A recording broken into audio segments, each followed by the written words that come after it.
Today we're discussing actually applying to become a police officer and the realistic expectations you need to have when you do it. Let's discuss.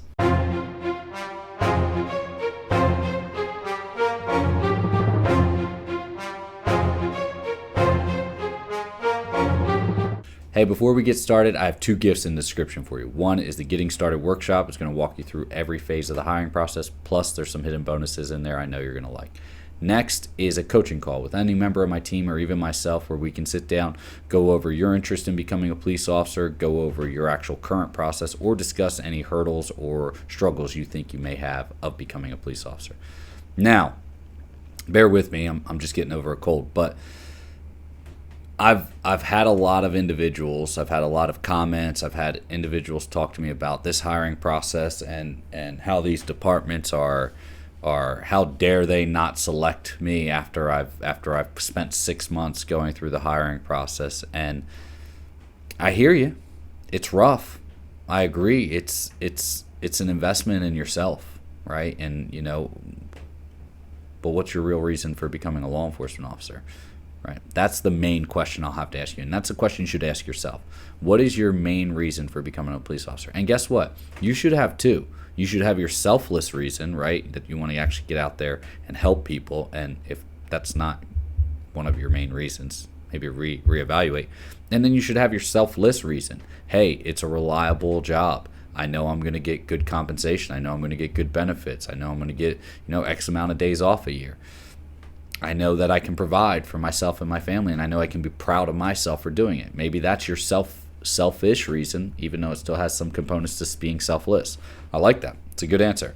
But when I'm reading these comments or I'm talking to individuals and I'm responding to individuals and they're saying, these departments, they're so not every department's great. I agree. But these departments are horrible and I put in all this work and they just told me no. You're applying for a job. Now, I consider law enforcement a career, not a job, right? Doesn't mean you have to stay with it for your entire life, but make no mistake, it is a career. It is something you can do for your entire professional life. And you can provide for yourself and your family in excess, usually. But you are applying. It is no different than going to try and work at Google, Apple, going to try and be in tech, going to try and become a nurse, going to become a doctor. Doctors go out and then they go through 8 years of medical school. Same with a lawyer, right? You're going through, 4 years of your bachelor's followed by another 3 years of law school. And you're not guaranteed a job after that. You're investing hundreds of thousands of dollars in education and you're not guaranteed a job. Matter of fact, I know some lawyers that got out making less as a lawyer than a law enforcement officer. I know lawyers that got out of law school making $60K a year. As a lawyer, practicing as a lawyer, and they're making $60K a year. In almost every law enforcement position with a fairly decent sized department, you're going to be making $60K or more a year. You're definitely going to be making that in overtime. Lawyers don't get paid overtime. Just saying. But yeah, You're applying for a position. You're asking them to hire you. So let's not cut out that whole aspect. Everyone thinks I passed the PT test, I passed the written exam, I passed the oral board, I passed the Chiefs board. This department didn't do a conditional offer, so I never got that. But I passed my psych, or I passed my poly, I passed my psych, I passed my medical. And then I get to the end and the academy's in a month, and then I get an email saying, hey, sorry, we've decided not to continue forward with your application process. We're moving forward with other candidates. And that's typically considered a non-select, not a disqualification, but a non-select. Because they have only so many spots and they have a significant amount of applicants, and then they told you no. Now, that's an option. Now, what I will tell you is that does happen.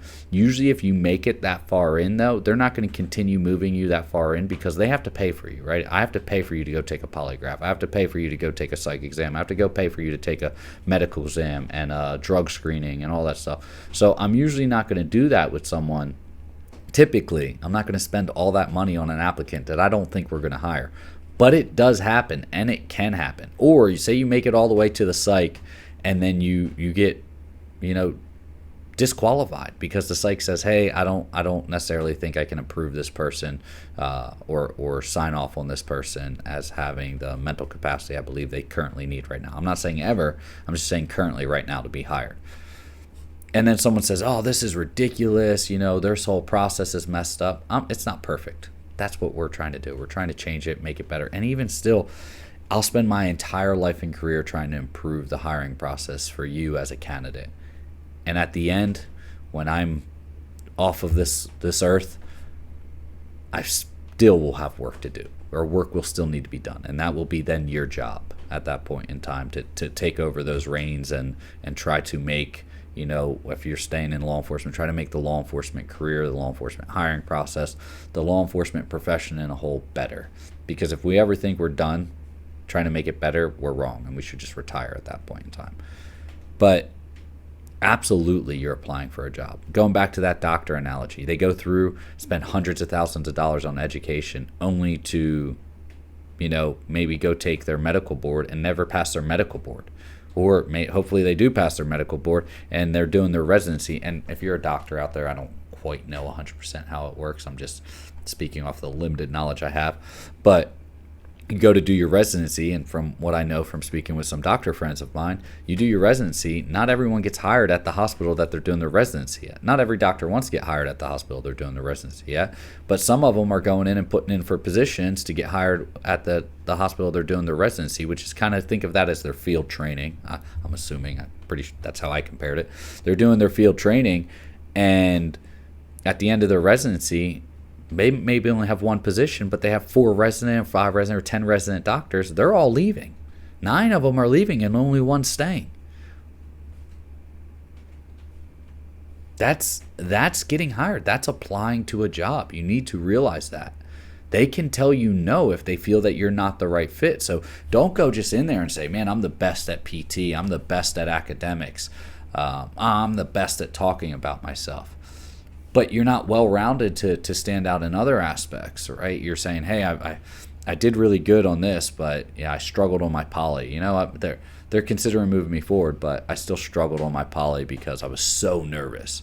Or I went into my psych exam and I don't feel like I articulated myself. Or the chief was asking me very direct questions, and I was trying to give him the political answer, and that's not what she wanted or he wanted. Absolutely not. Absolutely not. You are applying for a position of employment.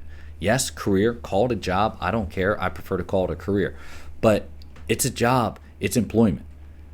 You're not just saying, oh, I passed all your steps, so you must hire me. It doesn't work like that. There is no guarantee until you get your official letter. I even tell everyone, even when you get your conditional offer, which, by the way, a conditional offer even gives you some grace in some aspects. I'll go into that here in a second. But until you have your official offer, I say the conditional offer is useless, because the conditional offer, let's say it's given at its usually earliest possibility. And the earliest possibility is you do a board interview. Let's say you've done everything. You've done written exam. You've done physical exam. You've done a board interview. And then maybe right after the board interview, you get a chief's interview. And then you leave your chief's interview. And at that point in time, they offer you a conditional offer, which means everyone likes you. They want to hire you, on the condition that you pass your background check, your polygraph, your psychological, and your medical screening/drug screening as well. And guess what? If you fail any of those, you're going to get an email or a letter saying we've rescinded your conditional offer, and there's nothing you can do about it. Now, if you do pass all of those with that conditional offer, and if you sign it saying you will accept a position with them, and you go through the hiring process, and then you pass everything, they're technically under contract, right? So they have to hire you. I have seen departments kind of break that. I've seen departments try to, circumvent that just by saying, hey, we don't feel that your background properly reflected what we're looking at. Not that you necessarily failed anything, but that's how they can kind of break a conditional. That's why I say conditionals. It's not that you should be proud of yourself if you get a conditional offer. Not many officers or candidates get that. Not every department even does a conditional offer. So if you don't get one, don't think your hiring process is over. Not every department does it. But at the same point in time, you need to have realistic expectations of what you're doing. You're applying for a job. You're applying for employment. It's not just you saying, hey, because all, no, you're just applying to the job that has the hardest hiring process in the world, in my personal opinion, but also one of the most rewarding jobs if you take it seriously and treat the community with respect and try to make a positive impact. That's why I'm seeing people in their 30s, 40s, even 50s come to us and say, you know what, I want to change my career. I've done this for this amount of time. There's no job security in it, or I'm tired of killing myself, doing XYZ labor and not feeling like I'm making a difference. The pay is sometimes the pay's no good on what they're doing, or sometimes the pay's great, but they still feel, I'm 30, I'm 40 years old, I'm 50 years old, and I don't know what I have to show for it. Like I don't feel accomplished. I don't feel like I've done anything in my life to be proud of. And then they come and they say, hey, I want to get into law enforcement. I want to try to make my community better. And I love hearing that. I absolutely do, because that means that someone's truly actually they've been through it. They've actually experienced some life. They know that, you know what? Just having a job or a profession that gives me a salary is nice. But at the end of the day, we as humans want to aspire to be something. We want to make a difference. We want to leave our mark in the most positive way possible. And hopefully that's you, right? Hopefully that's you, and you're saying, hey, you know what? I feel that way, and maybe I'm only 21, or I feel that way and I'm in my 30s or 40s or 50s, and it's there. The option's there, and the officers are needed. Law enforcement is still short-staffed across the entire nation. We work with officers in Canada; they're short-staffed as well, but at the same point in time, they're still going to run you through the entire hiring process. And then on top of it, they still want to hire the best candidate that not only meets the requirements but meets their needs. Their company atmosphere, right? They want to know that someone's going to come in here and get to work and learn. Really, they want someone that's going to come in here and say, hey, I still want to learn. I know that I've made it through the hiring process. I know I've passed the academy. I know I've passed FTO. Teach me more. How can I be better? How can I learn more so that I can maybe protect someone in the community, save some children from a vehicle accident, or prevent an active shooter, or stop an active shooter, or go in and just be able to render medical aid to someone having a medical crisis, be able to provide Narcan or medical treatment until EMS arrives to someone who's having an overdose, save someone's family member from this drug epidemic that we have in our country. Those are all things you're going to do as a law enforcement officer. 90% of the time, EMS won't even go onto a scene if there's a threat. Law enforcement has to go in and clear it first, which means you have to have some type of knowledge of medical and be able to render aid to people, because usually you're going to be the first one on scene. And guess what you do once you've secured the scene and the scene's safe? Then you start rendering aid to people. And those are the things that's going to happen when you apply and then become a law enforcement officer. And those are, one day you're having a boring day, right? Maybe another day you're running traffic. Maybe one day you're running traffic and you stop a vehicle with all this human trafficking going on, and you save a bunch of young kids or young women's lives from being, human trafficked. That is the potential that you have as a law enforcement officer. But they want to make sure that they're hiring the right person that will do that. Not the person that's going to sit here and say, man, my shift ends in like an hour. I don't want to make a traffic stop and add to my reports and stuff like that. So I'm just not going to stop that car that's swerving all over the place on a Friday night at midnight because it might lead to a DUI. No, they don't want that person. They want the person with integrity, with honesty, with ethics that's going to go out there and make that. And, and maybe I got to pull an hour of overtime to process an arrest, or maybe I stop that individual and it's an individual and it's, maybe they're not intoxicated, but maybe there's human trafficking or something like that going on. These are the possibilities that are out there, just from a simple traffic stop. Happens all the day, or all the time, every day. There we go. That's what I'm trying to say. Throughout this country and other countries by law enforcement officers.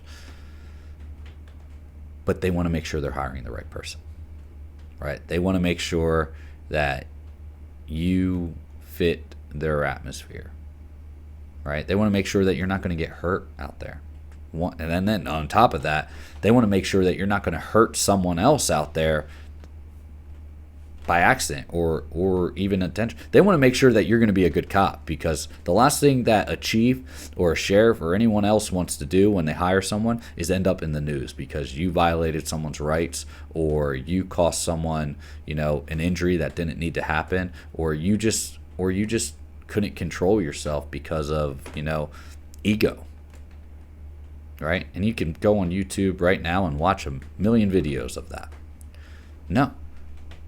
That shift is out there. They want that shift now. But they want to make sure that they're hiring that person that can do that can learn, that can grow, that can control themselves. And you have to prove it throughout not only the entire hiring process, but then again in the academy. I've made plenty of videos on this, so go check those out. You can get kicked out of the academy. You can get kicked out of FTO. It happens to officers every single day. All right, you're not done until you complete those. Those are also a part of conditional, or even your final offer. They're a condition of continued employment. That's the best way to put it. Don't go into this with mixed expectations that they owe you something because you applied or because you did all these steps.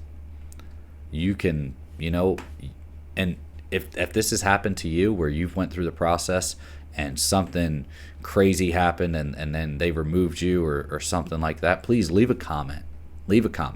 I would, and keep them professional, keep them respectful, and leave a comment about how you thought it was in the bag, and then next thing you know, it didn't happen. And then hopefully if you succeeded down the line, leave that comment too if you're already a law enforcement officer or if you're in the academy right now. I would love to hear those. I love those success stories, by the way. But yeah, leave those comments down there. For those that are looking to pursue this process, show them that something can just happen out of nowhere, that you think you're golden. If I had $1 for every time someone said, Frank, when I started this process, I thought this was going to be easy. I thought I was the perfect candidate. I had such minor stuff. And then come to find out all this stuff, when I wrote it down on my PHS, I thought I was the worst person in the world. And then it crushed my confidence when I was going into a board because I had to, or my background interview, because I was thinking about all the ways that they asked me to articulate this stuff. And I just feel I didn't do a good job. Hear that all the time. Now that we're running backgrounds on individuals, right? Individuals asked to have their backgrounds done. We do their backgrounds. We do a background review on it. And we look, and individuals are saying, I didn't even remember that. Or I forgot to put that down because I didn't remember it. Or I didn't even know about that. I didn't even know that's not even me. That's a whole nother name that's tied to my social security number. Why is that? And I got to look into that stuff. I didn't even know I had over 100 flag posts on my social media.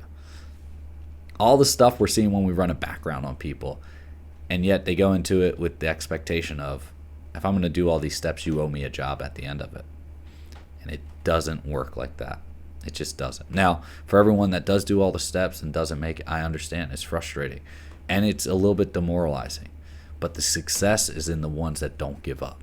I promise you that. The success is in the ones that don't give up. If you are an eligible candidate and you don't give up, the success is there. Now, the question is how long is it going to take you to get to success? Because if you keep doing the same mistakes over and over again, you're going to maybe make that a lot longer of a time. If you apply to multiple agencies and you keep making the same mistake and you don't fix anything, and they keep telling you no, you might have to actually take a year, 2, 3, 5 years off from even applying, if that's the case, right? Because you're limited in your application pool, like where you're willing to apply, and every department that you in that area has already told you no, so you're kind of limited to reapplying. So before you get to that point, contact us. Please contact. Don't get to that. Don't just keep putting out resumes. Just contact us. Go jump on that free coaching call with one of my instructors that I was telling you about, and see if they can give you some quick guidance. on how to recognize whatever the mistake is that you're making real quick. Please don't just keep going at it if you keep struggling through it, because you are going to make it really hard to get hired for yourself. So don't do that. But yeah, go into this with the realistic expectations that you're still asking for employment. Same as a doctor, same as a lawyer. They're going to want the best person that they can get on their team. Person that not only meets all the requirements, hopefully exceeds the requirements, right? That's how you're going to stand out in a positive manner. But then also someone that they feel isn't going to, completely come in and try to disrupt what they have going on. Someone that's open to learning. We want change and we want you to bring in a concept of growth, but first you need to learn the job, because this is not like any other profession out there. There's nothing that you can do to prepare you for doing the job of law enforcement other than going through the training, going through mentorship, having a good FTO officer to show you what the ways to do it, learning the law, and then applying it correctly. So I hope this helps. I wanted to really cover this one. This one's been one on my mind for a while. Once again, down in the description is those free gifts. The Getting Started Workshop is going to walk you through every phase of the hiring process. Plus, there's some hidden bonuses for you. Next is a coaching call. Any member of my staff, or even myself if you'd like, we'll sit down, discuss it with you, see if it's the right fit for you, see if we can give you any guidance. Go from there. Stay safe, and I'll see you next time.